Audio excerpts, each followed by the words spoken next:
All right, let's do part two. Mushroom identification. So, on your handouts, I'm a former teacher. I am all about simplification. When we take this world of fungi and mushrooms, like there's so many. This actually towards the end of this presentation, but like there are 194 species of boletes in North Carolina and Appalachia. I'm plugging future guest speakers. We have a guest speaker for May that probably knows all of those. I'm sure knows all of those, and plenty of northern Appalachian and whatnot as well. But your average, even expert type level mushroom forager doesn't. Like they confuse me. There's so many. There's all these different colors. There's reds and yellows and different combinations of such, and some that stain and some that don't, and some that are big and some that are small, and some that have scaly stems and some that don't. Like almost nobody's going to be able to ID all those by sight. And if we're talking about little white parasol mushrooms that pop up in your yard, good golly. Like, do not send me a picture of this and go, what is this? I don't know. And sort of on that note too, guys, like social media is great to solicit feedback. Hey, what is this? We'll talk about that a little bit later, but don't have like 8 pictures of random cap at the top of random cap and stem white mushrooms and be like, hey guys, tell me what all these are. Like, you're probably going to get a rude response if one at all. So try to do the homework. Focus on that list, guys. So that list is based on, they're pretty much all choice edibles, and that all should be able to be found in Piedmont, North Carolina. Most of them don't have any dangerous lookalikes, so they're pretty easy to ID, and they're also ones that tend to be found in relative large quantities. A lot of times you'll have 2 little bitty mushrooms in your yard. Like, is it even worth your while to find out if they're edible or not? Like, I mean, what are you gonna do with them? Like, it's one bite. You can't even share that with your spouse. So that list is a good one to know. The poisonous ones are also good to know. So, we've taken literally tens of thousands of mushrooms, a lot of which aren't even cataloged and identified. And we've trimmed it down to 20 or 30 you want to know. And I didn't want to make that a big. I didn't want to make that a book. Like, part of your homework is to Google one of those a week and look at some pictures and read some stuff about the habitat and the season, and Google one of those a week. And next year you'll be ripping and roaring and ready to go. You'll know what you're looking for.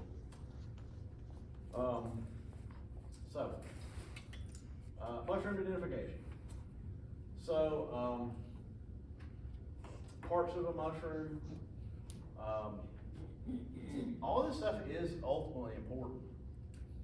As a beginner, and when I see beginners post pictures of mushrooms, like it's just a picture of the top of the mushroom from right here. Like, hey, what's this mushroom? If you get an identification from that, there's a pretty good chance it's going to be wrong. Because really, a lot of what we want to see is down here. So we'll start at the top because it is the top, but you want to notice like what kind of decoration is on it.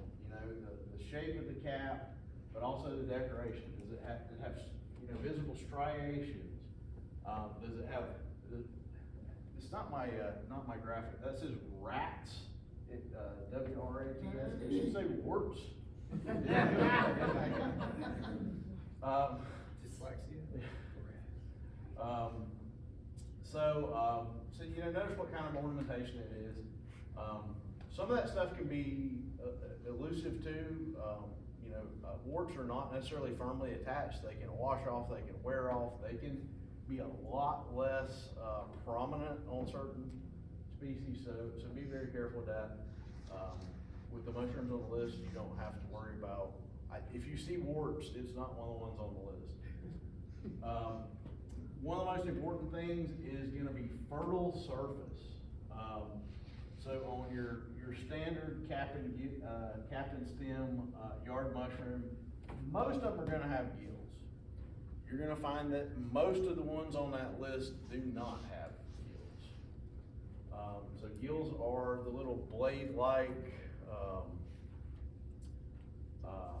flaps underneath it. We'll have some more slides in a minute. There are some that have tubes. There are some that have pores that kind of look like a sponge. There are some that have teeth. I'll show you teeth in a bit. All of those are good signs. Nothing deadly poisonous, I don't think, that has pores or teeth. And some good choice edibles in there. A ring or an annulus. Again, something that's not necessarily real visibly present. You'll also find that other than the ring honey mushroom, I don't think any of the ones on the list have a skirt. The side or stalk, I guess I will point out, reticulation,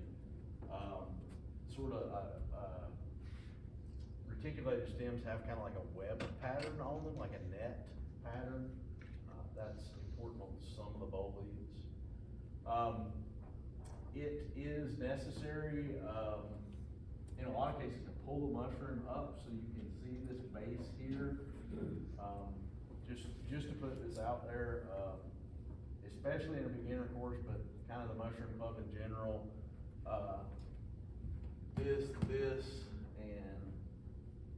and this are kind of indicative of Amanitas, and until you know what you're doing, you want to stay pretty clear of Amanitas. So bulbous base, egg type sac, and probably striations and warts would be indicative of those. And there are a couple edible ones, but it's definitely not a beginner mushroom. All parts of the mushroom should conform with your known exemplars. Color should be consistent. Environment should be consistent. With a lot of mushrooms, it's going to be very important if you found them around pine trees or around magnolia trees or oak trees. So all that should kind of tell the same story. So you want to compare on multiple different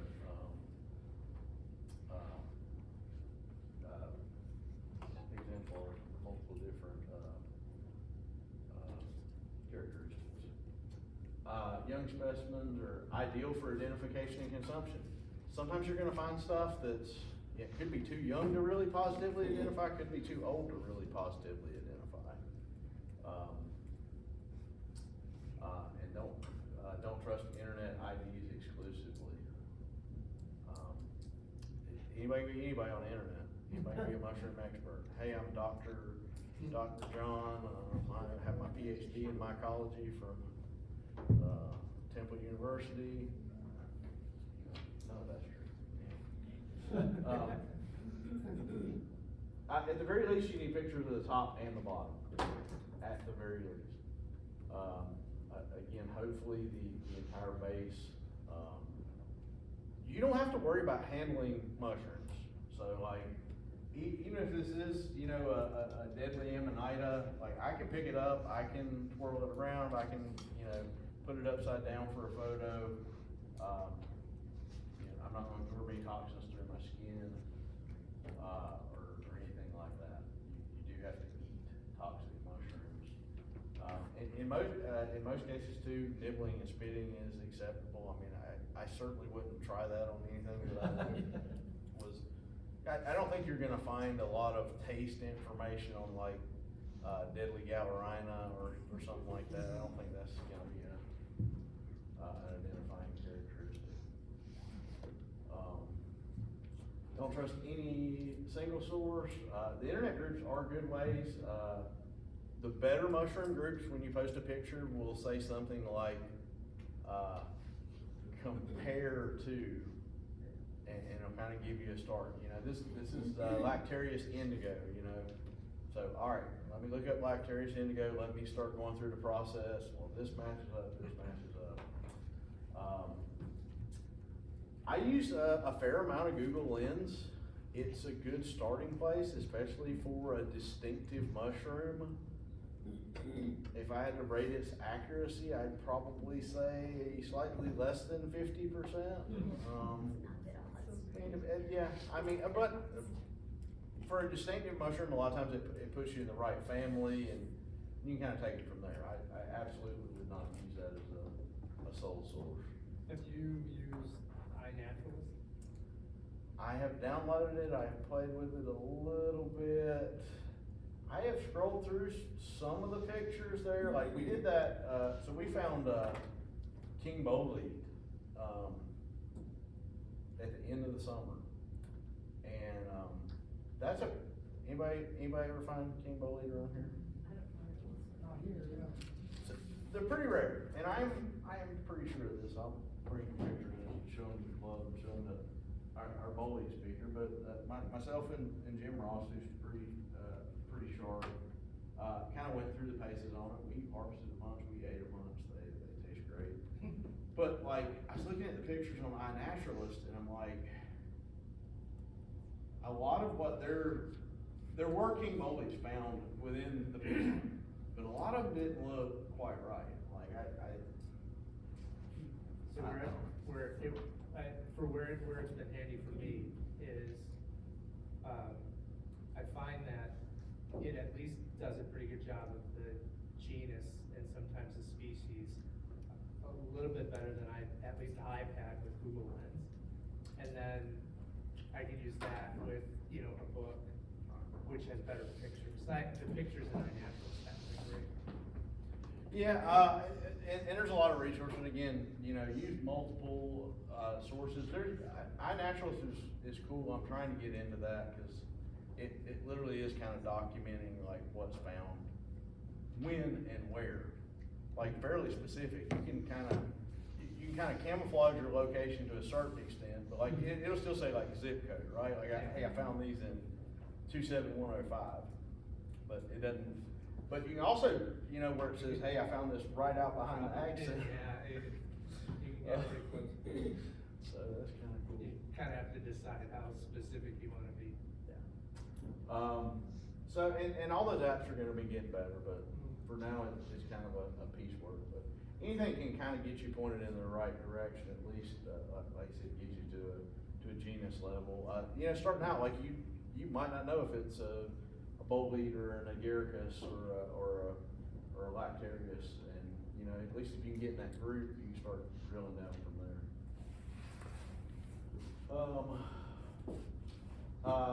So things that might be necessary for ID, pics of the top of the mushroom, pics of the underside of the mushroom, the stem. You may get asked for a cross section. That's important on a lot of mushrooms. So when you find a morel, when you slice the stem, what do you find inside? Hollow. They're hollow. So that's an important characteristic. When you slice a chanterelle, what does the stem look like? White, and it pulls apart like string cheese. It'll pull apart in little ribbons. Again, a lot of them, some of them will color change, some of them will be a different color inside. Depends on the mushroom, but that can be an important thing. Description of where it was found. A lot of groups are large areas, so you know they want to know if you're in Oregon or Florida or North Carolina. That can be very important, drilling things down. If if it's on wood, they're gonna ask you what kind of tree. And it does, a lot of times make a difference. Most of the good stuff, again, doesn't grow on pine, so if you found it, you know, on a pine or on conifer, then it's probably not an oyster mushroom, if that's what you were thinking it was. I meant to bring spore prints. Anybody ever done spore prints? Cool. Spore prints are fun, just a real quick primer for everybody. If we're talking about a regular cap and stem mushroom, you're gonna slice the cap off of it. You're gonna put it face down on a piece of paper or aluminum foil. You're gonna drop a couple drops of water on it, and you're gonna cover it with like a glass or something, just maintaining a humidity environment. Usually best overnight. Most of them take a couple hours, but it's gonna drop the spores out on the paper. They're actually really pretty. I meant to bring mine. I do them on construction paper. White paper is not ideal because a lot of the spores are white. But yeah, like especially if you kind of know what color it's gonna be, and you can do a gray on a green or something like that, and it looks pretty cool. But it'll drop those spores. It'll make a print there. You do typically need a fairly fresh specimen. But the color of the spore print tells you a lot, and it can rule out. Actually, the last one I did was deadly Gallerina, which has a rusty, rust colored spore. First time I've ever found it and confirmed it. That's on your list. Learn that one. Don't eat little brown mushrooms on logs. Why aluminum foil? I've seen that a bunch, but I couldn't figure out. It seems like it'd be harder to see the. Well, no spores are. Arnie?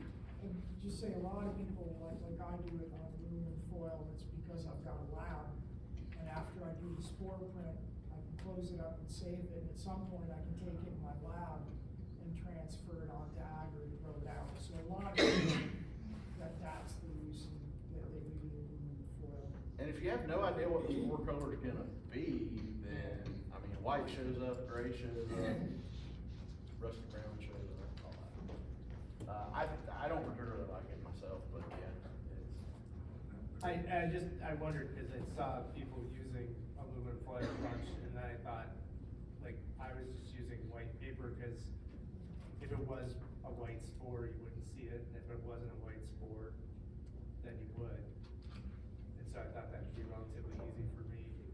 But Ultimately, you like kinda that. use what you got. Yeah.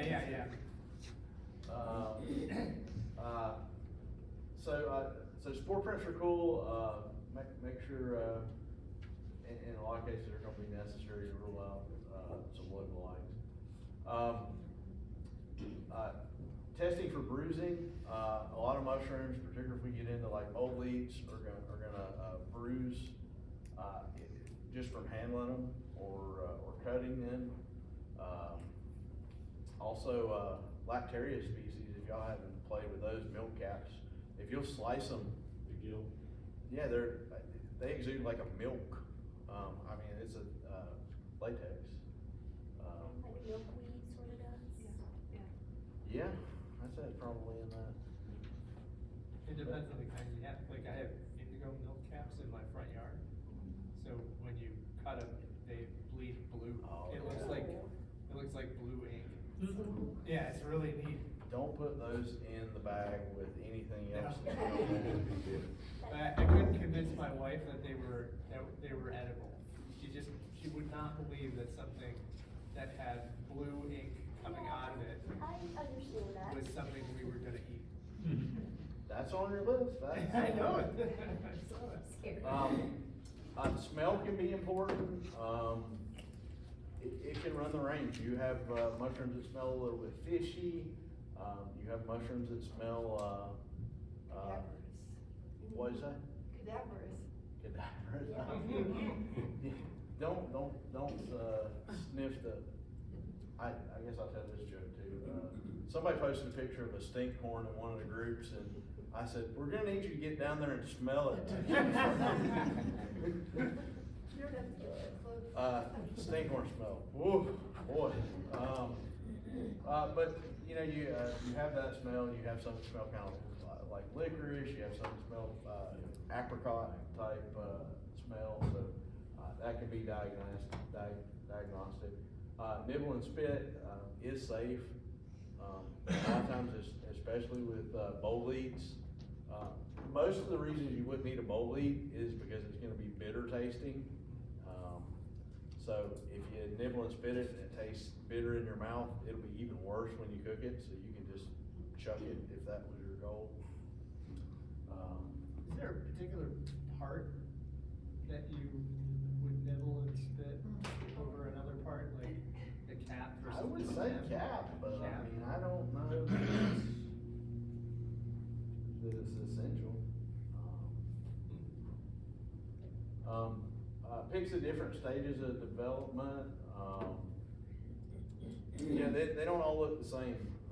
Again, I think all things I meant to,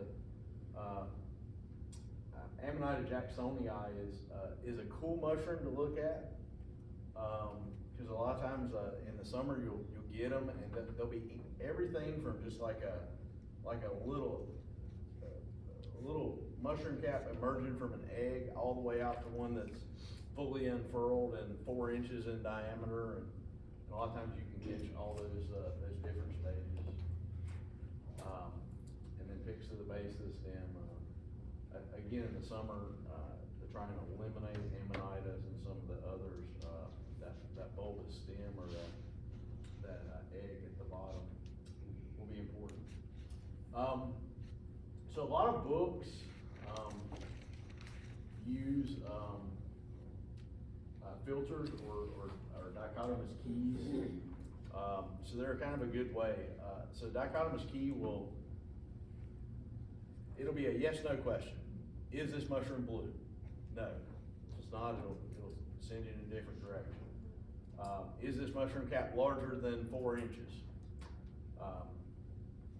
So it'll send you in a different direction. Bowling filter's pretty neat to play with. It allows you to filter all these type of things, and it allows you to put in what you know. You might know the color of the cap, you might know the color of the gills, you might know the color of the spores, but you might not know the color of the spores. You don't have to put that in. You might not know what kind of tree you found it under, so you can pick and choose based on size and color and shape. To get to it. So anyway, you kind of drill down to get to a smaller number. And Bowling filter works just like that. If you dig around on Piedmont Triad Mushroom Club, you'll see my presentation from June or July. And there's 190, that's why I know all these Bowling stats. There's 194 mushroom boletes in our region. There's close to 400 in the United States. So you take and put in, hey, we're in the southeast, and it drills it down to 194. And then you're gonna say, hey, it's a small mushroom with a cap under 2 inches, and it's got a shaggy stem. And you will filter that down to a fairly small amount of mushrooms, and then you can pick it from that.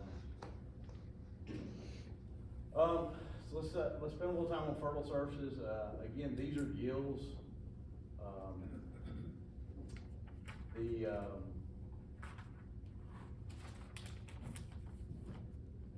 There's one book, and I can't remember the name of it now. It's not How to Forage for Mushrooms Without Dying, but it's something. It's something. We have that author in April, by the way. As a speaker. He will be selling the book for $15. And Sonic.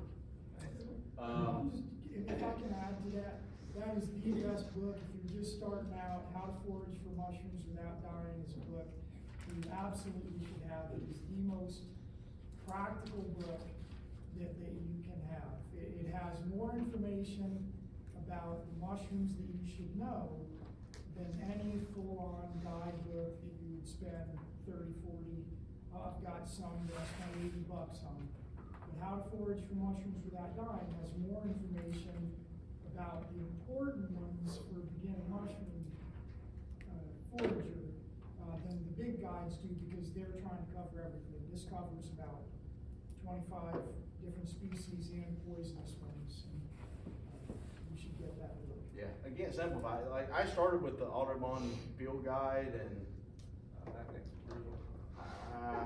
yeah, it's brutal. You'd almost say it has everything, but really you still find a ton of stuff it doesn't have, but Yeah. yet there's Just a lot. 1,200 mushrooms in there that you gotta kinda sort through, so. Yeah.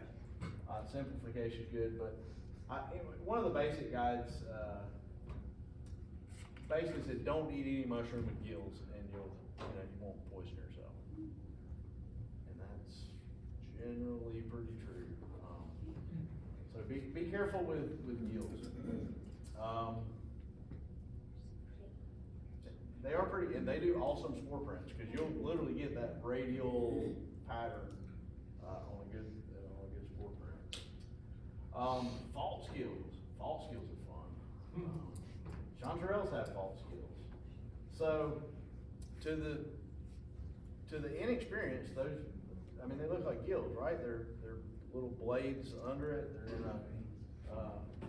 in a radial pattern, but if you look a little bit closer, one, they're gonna feel different when you feel them, like they are part of the mushroom. They don't move around, you can't flick them around with your fingers.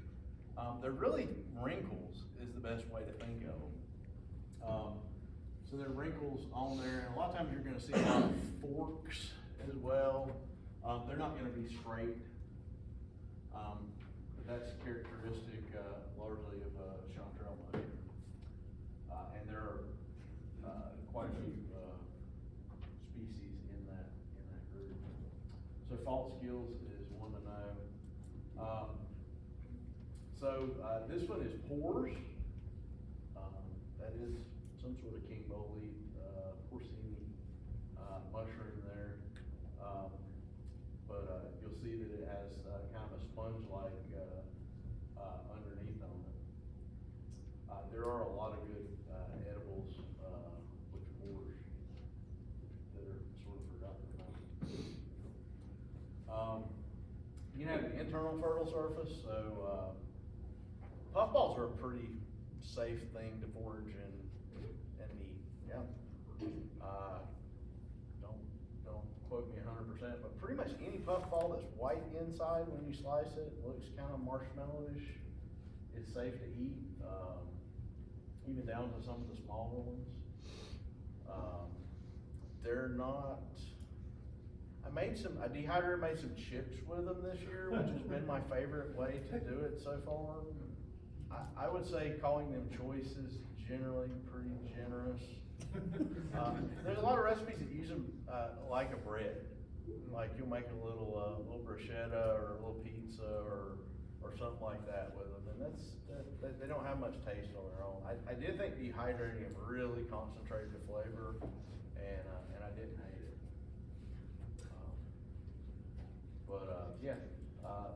Puffballs, internal fertile surface, you'll definitely, probably see some of those, Have you ever heard of anybody pickling them? I've heard of people pickling mushrooms, that seems like too much work for me. Amen to that. We do have somebody, used to be a big part of the club that does, that pickles and candies a lot of mushrooms, and I'd really like for him to come and talk about that stuff. So the little puffballs, I had the wife of a friend, the wife of a coworker who, they're in Thailand, and there's like a puffball, that's a very common one in Thailand. And, the way that they, save them when they, fruit, is that they, pickle them. And so I had their pickled puffballs, and it was really interesting, cause the outside of it is kinda tough. And when you bite it, it pops, and sort of squirts in your mouth. like eating like a cherry tomato or something like that, but the outside is a little bit tougher than that, so. but That's an interesting. the only place I've ever had it, and I didn't know if anybody ever tried to do that for ones here, little ones. Teeth. So these are really some of our favorites here. Anybody know that one? It's hedgehog. Your hidden genus. So that's, kind of a cap and stem type mushroom, but with distinct, teeth on it. Several species of those, pretty choice edibles. Find those in the summer. And we have two in, Hericium species, the lion's mane and that is bear's head tooth, right? Yes. Like sometimes the length of the, you can see those with a lot more distinct, a little bit longer teeth. But both in the same, genus, both definitely choice edibles, like, that's a good one to find, cause you can find it in the winter, when there's not a lot out, they're super duper choice edibles. Growing on a tree looking like that, there's not, if it has a nice like squeezy consistency, then you're right on it. I'll also note, I don't know if Ernie's gonna talk about this, but, there are a lot of mushrooms that, can be easily grown at home, and a lion's mane would be a good example of that. In nature, they can be kinda dirty, you can clean them up, but, you can get a grow bag and grow them at home, cheaply and predictably, like, if you want good quality and you wanna absolutely find one, then, that's the way to do it. And that kinda goes for oyster mushrooms and, pretty much any of the decomposers. You can't grow morels, you can't grow hedgehogs or chanterelles in a grow bag, but you're a decomposer. Polypores. Polypores are gonna be, you're gonna see a lot of, black staining polypore, Berkeley's polypore, kinda going into late spring. It's kind of a texture underneath the surface. Polypore obviously meaning lots of pores, thousands of pores, many pores. Chicken of the woods is in that category. They are all of these are gonna be, growing or at least attached to, underground roots or, of a dead tree. And these, if you can get them in prime condition, are all good edibles. So kinda got some other ones. We got, those are crown-tipped, coral. That's not on your list. They are an edible, but be very careful with those, cause there's some Romeria and Coloraria that are dangerous, but, those grow on wood, they are edible. But just to show you a different type of, fertile surface. Do they taste good? They don't taste much like much of anything. Okay. They're kind of pretty to add to stuff, but like. It's like a garnish. Yeah, like a steak garnish or something like that. Do they taste like anything? You got your, morels. Good luck finding some morels this year. And I don't think you're gonna find like six of them clustered together like that. Maybe. So again, a different type of fertile surface. Jelly fungi, I guess you call that one woodier, that's what I'd call it, may or may not be right. In good condition, they're great edibles, they hold up well to cooking, and actually have a good flavor, it's kinda gross as they look. But again, conditions condition's really important to us, though. Like, sometimes you'll find them in great shape, most times you won't. So ID techniques, it's totally okay to pick a mushroom, take it home for ID. Like, take it home, study it, look at it, look at it in good light, do a spore print on it. You're not hurting the forest by taking that mushroom out. They're okay to handle, they're okay to chew and spit. You may wanna get a couple examples. The method I really like, for eating a mushroom for the first time is to, harvest a couple of them, take them home, put them through the paces, do what checks you wanna do, look at your books. Now I know what this looks like, next time I'll be confident, that is it, and I'll, be confident to eat it.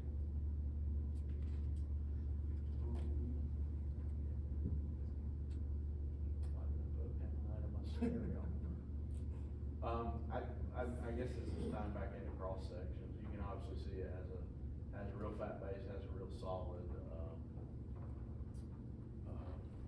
that's on your list of poisonous.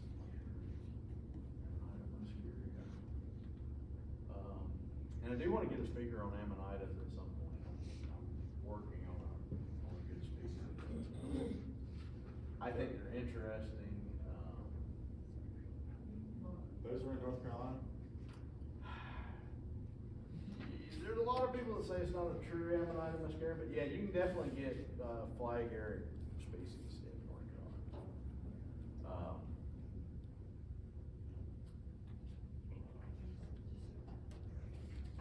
But there are also a lot of lookalikes. That should spore prints. Again, something to kind of trap the air, something heavy, keep that moisture in there. And then you can see cover the spore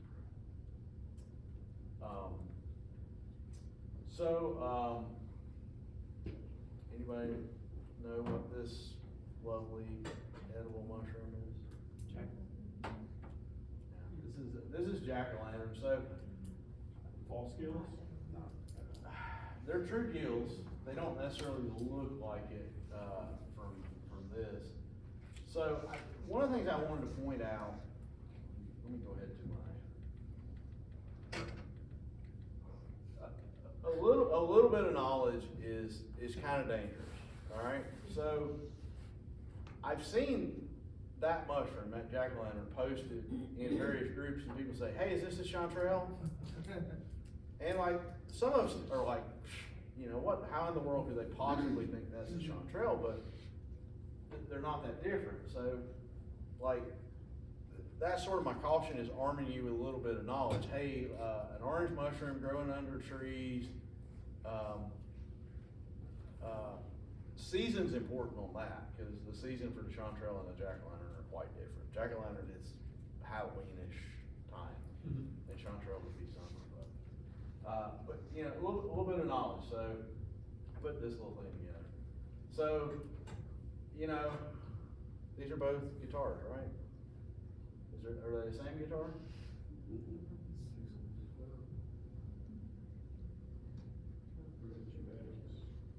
Martin D18, Martin D28. Only a couple minor differences. You'll notice that this one features mahogany, and this one features East Indian rosewood. And this one has a little band around it. Two different guitars. Some people can tell that right, in one look. 99.9% of them can, right? Still a guitar, right? Classical guitar, nylon strings. Still guitar, right? Electric guitar. Guitar? It's actually a bass. So, depending on how you wanna split hairs on that, but, like in the mushroom world, like, how do we know the differences? It took us some time to even get educated to know the differences in all those. So these, are jack-o'-lanterns. So there's several distinguishers here that should set this off in your mind that you probably don't know. Season, for one, way too late for chanterelles. they are true gills, they don't necessarily look like it, although they're decurrent, they run down the stem, so, you know, they sort of have that weird look. Chanterelles do not grow in clusters. In fact, a lot of times you'll see these in really big clusters. Also, they tend to be way bigger, like jack-o'-lanterns can get, you know, 8 inches, easily. So that's one that will make you, very ill. I don't think it's considered, deadly toxic, but it will, give you some severe pains. But the gills on that one don't branch, right? They do not. But again, that's sort of my point. There's multiple things that should tell you that, but, you know, if all the knowledge you have is, I'm looking for little orange, mushrooms underneath an oak tree, you know, that's what those are, right? But, you know, and you can do the string cheese thing with the chanterelles. Those, I believe, are white inside when you slice them. I know they have a white spore print. But anyway, you know, make sure you do some testing, and a little bit of knowledge can be pretty dangerous.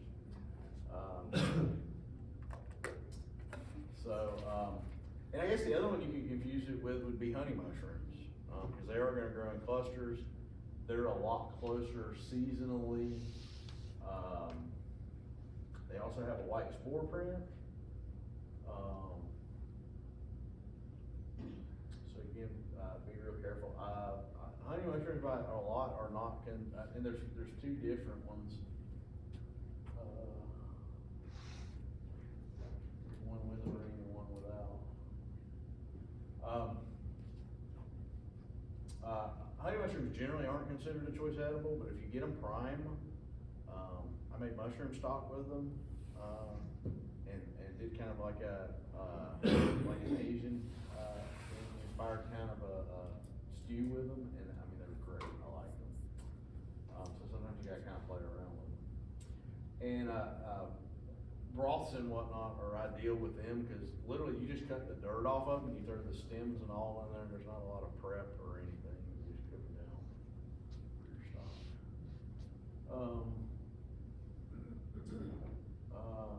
So rules for eating wild mushrooms, be 100% sure, guys, be 100% sure. If you're not 100% sure, throw them out, save them for next time.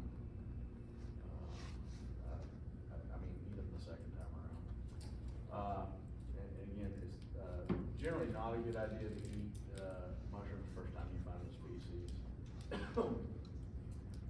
Don't trust your internet IDs. Thoroughly cook your mushrooms. So, one, mushrooms are hard to digest. They're made up of chitin, which is the same thing that shrimp shells are made out of. So they're not immediately digestible by you. Also, if you think about, I think a lot of times mushrooms get blamed for people getting sick. And it's really, like, think about what all's on the forest floor down there. Like, there's all kinds of critters and bacteria. I mean, don't get me wrong, that thimbleful of life in that soil is a wonderful thing, but it doesn't always agree with your body. So when you cook something, you're killing off bacteria and other stuff. So it is a good idea to cook them. You want to eat a small amount at first in case you do have some sort of reaction, and you want to make sure that you've saved some in the fridge in case you need some sort of emergency ID later. Don't eat mushrooms that are old. So, I don't know if I have a slide.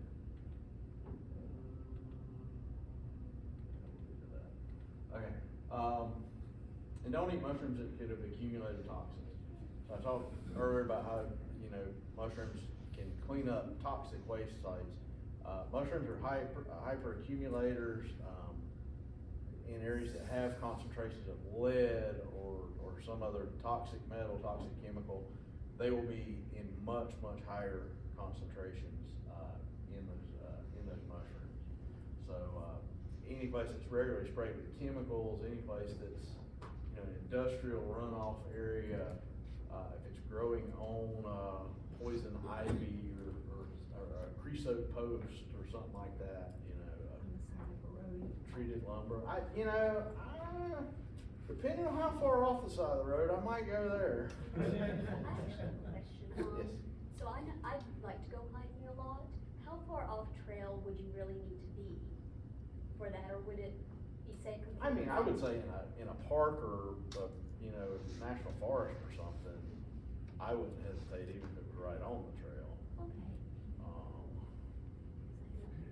Okay. Unless I saw something that, you know, that gave me pause. I don't know, like, you know, sometimes you'll see like tires or something going Yeah. out there. So this is mostly, I think, the list you have. Ernie's gonna talk about some specific, mushrooms, but, you know, try to learn the list. Look at it, do a little bit of research, set your eyes to what you're looking for.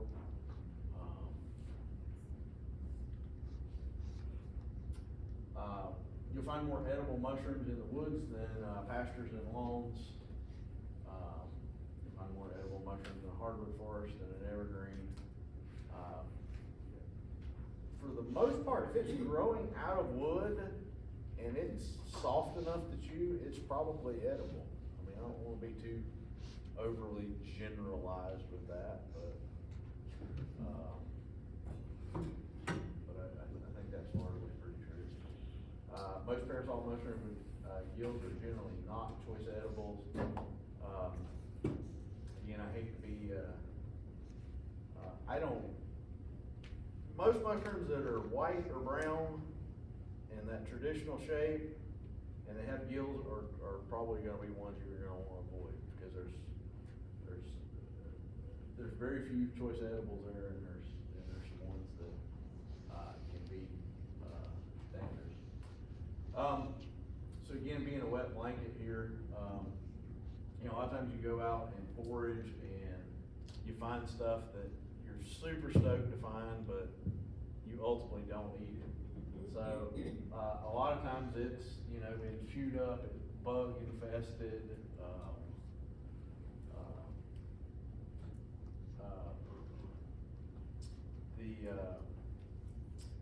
oyster mushrooms, sometimes I say that I will smell them before I see them. Pleurotus levis, which is not actually a true oyster, is this big white mushroom that grows up out of like wounds on trees. They're actually a pretty decent edible, they tend to accumulate bugs real fast, and they tend to start to smell, and, you know, unfortunately at that point, they're not edible. So age and condition are a big deal. You know, don't eat them if they're in bad shape, they're degraded, they're full of bugs. Don't eat them if they're growing in poison ivy. Will they'll pick up the oil from poison ivy? You know, I've never been brave enough to try that, so I can't tell you. Once something is in poison ivy, it belongs to the poison ivy. I am going by, what I've been told before, and, yeah, I'm not brave enough for that one. I mean, let us know. No.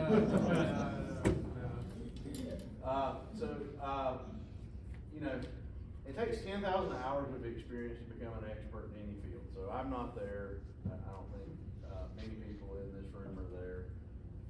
But, you know, to think you know it all, or to think everybody knows it all, Russula genus, 750 species. If you will see, I guarantee if you go out hunting this summer, you will see red russulas everywhere.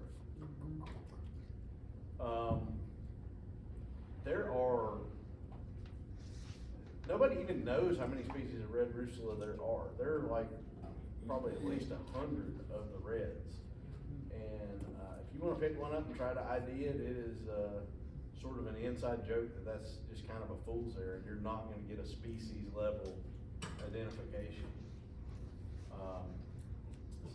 But you know, feel free to try. There's a lot of stuff there. I mentioned about the boll eaters, 194 species in the southern US, 120 species of Amanitas. So, I mean, just to memorize that, you know, top 1,000 would be quite a feat, but that's not even scratching the surface. Quaternarius, that's 2,000 species in the northern hemisphere. There, you know, none of those books have them all. And nobody on the internet knows them all. So, focus on one. So instead of focusing on trying to learn, you know, all 3,000 of these mushrooms and still not even scratching the surface, focus on the 20 or so on the list, and, you know, if you find something interesting, you wanna track down, one that you find. This one's showing, some of the chanterelle lookalikes. So this is your true, chanterelle, vase shape, solid stem, the wrinkles or ridges, that do extend down the stem, pulls apart like string cheese. There is a false chanterelle. So part of the thing with this is,